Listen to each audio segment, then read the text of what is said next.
तो हज़रत अब्दुल्ला बिन अब्बास के शहज़ादे अली, यूँ समझे कि ये आपके अकीदे के हवाले से भी बात है। जो लोग आज अहले बैत का नाम लेके सहाबा की बेअदबी करते हैं, उनका भी इसके अंदर रद्द है।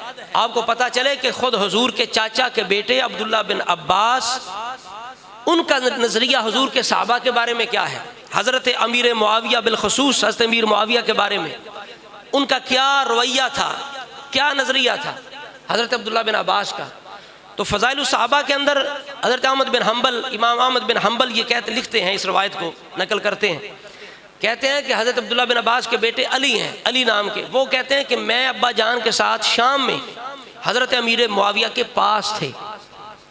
ये ताल्लुक़ था अहले बैत का हज़रत मुआविया के साथ। और ये उस वक़्त की बात है जब अमीर मुआविया अमीरुल मोमिनीन है, ये उस वक़्त की बात है। सुनो, इमाम हसन की बात है, पहले की बात नहीं। जिन मामलात को लोग उछाल के बेअदबी गुस्ताख करते हैं वो पहले के मामलात, ये बाद में हज़रत अब्दुल्ला बिन अब्बास शाम में हज़रत अमीर मुआविया के पास है। कहते हैं रात का वक्त है, इशा की अजान हुई, जब जमात का वक्त हुआ तो मुअज्जिन ने आके कहा कि जमात का वक्त हो गया है हज़रत मुआविया से। तो आपने कहा जाओ फ़लाँ बंदे से कहो वो जमात करवा दे, क्योंकि गुफ्तगू थी, रिश्तेदार आए हैं और दोस्त आए हैं, महबूब आए हैं, बातें चल रही हैं, तो फ़लाँ से कहो नमाज़ पढ़ा दे, हम खुद पढ़ लेंगे। हमारी गुफ्तगू की महफिल थी, इल्मी मजलिस थी। जब ख़त्म हुई ना तो हज़रत मुआविया खड़े हो गए। कामा मुआविया तो फसल्ला, हज़रत मुआविया नमाज के लिए खड़े हुए।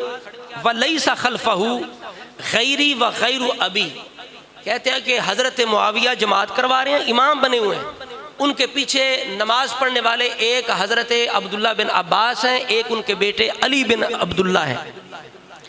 तो कहते हैं इस तरह हम पीछे खड़े हैं और हज़रत मुआविया जमात करवा रहे हैं। तो पता चला उनकी निगाह में ये मकाम था, इतना एतमाद था कि उनके पीछे नमाज भी पढ़ते थे।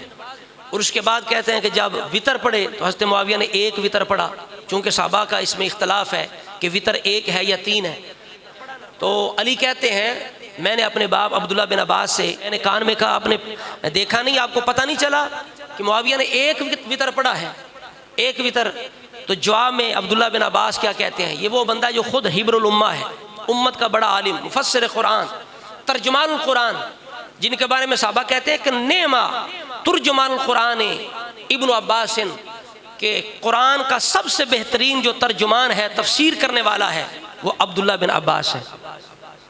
अब इनकी निगाह में हज़रत मुआविया का क्या मकाम है। जब बेटे ने कहा ना कि मुआविया ने एक वितर पढ़ा, अब अदब देखें बुजुर्गों का। आगे से अब्दुल्ला बिन अब्बास कहते हैं आई बुनैया, ए बेटे, होवा आलमो, वो तुमसे ज़्यादा जानते हैं, वो तुमसे ज़्यादा जानते हैं रसूला की सुन्नत क्या है।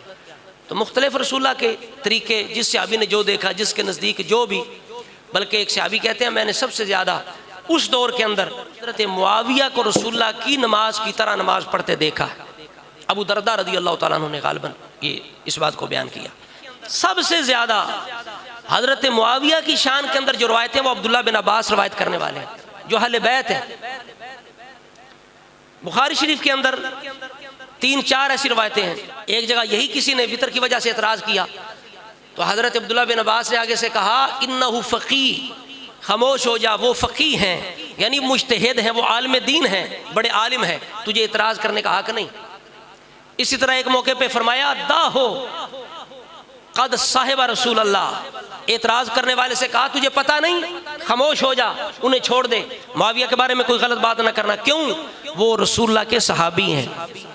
ऊँचा बोलिए, आपने गौर नहीं किया, फ़र्द अहले बैत रसूलुल्लाह के चाचा का बेटा जो खुद सहाबी है, मकाम सहाबियत सिखा रहा है कि ये मकाम सहाबियत है कि सहाबा के बारे में ज़ुबान नहीं खोली जाती। मुआविया सहाबी हैं, ख़बरदार उनके बारे में कोई बात ना करना।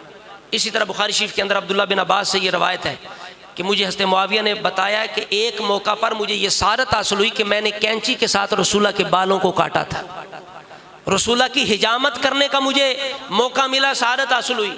इस शान को, इस सारत को बयान करने वाले कौन है, बोलिए अब्दुल्ला बिन अब्बास। हज़रत मुआविया की सारत को अब्दुल्ला बिन अब्बास बयान करने वाले हैं। बुखारी शरीफ के अंदर है, मुस्नद अहमद के अंदर एक रवायत है, अब्दुल्ला बिन अब्बास कहते हैं मैं छोटा था तो उस वक़्त रसूलुल्लाह ने मुझे भेजा, जाओ जाके मुआविया को बुला के लाओ। और अब्दुल्ला बिन अब्बास कहते हैं क्योंकि वो रसूलुल्लाह के कातिब थे, उन्हें रसूलुल्लाह की बारगाह में किताबत का भी मौका हासिल हुआ। वो उस वक़्त कातिब थे रसूलुल्लाह के, इस वजह से रसूलुल्लाह ने मुझे बुलाया कि जाओ मुआविया से बुलाओ, कोई चीज़ लिखनी थी, कोई बात लिखनी थी। हज़रत अब्दुल्ला बिन अब्बास ये भी कहते हैं कि मैंने मुआविया से बढ़कर बादशाहत और हुकूमत के लायक किसी बंदे को नहीं देखा। इस कदर वो लायक थे, उनके अंदर सलाहियतें थी। और जब विसाल हुआ हज़रत मुआविया का, अब्दुल्ला बिन अब्बास के पास जब पैगाम पहुंचा तो उन्होंने कहा कि अल्लाह की कसम, हज़रत मुआविया अपने से पहलों की मिसल ना थे। तवज्जो करें, इसमें कोई शक नहीं। हज़रत अब्दुल्ला बिन अब्बास कहने लगे उनका मुकाबला पहलों से नहीं है, अबू बकर से नहीं हो सकता, उमर से नहीं हो सकता, उस्मान से नहीं हो सकता, अली से नहीं हो सकता, इमाम हसन से नहीं हो सकता। मुकाबला कोई नहीं है, पहलों से कोई मुकाबला नहीं है। वो पहलों की मिसल नहीं थे, लेकिन फरमाया लेकिन ये बात भी याद रखना, अब बाद में उनकी मिसल भी कोई नहीं है। ये अब्दुल्ला बिन अब्बास कह रहे हैं। इसलिए जो अहले बैत को मानने वाले उन्हें चाहिए तमाम सहाबा का अदब करें। अब जब विसाल फरमाया ना हज़रत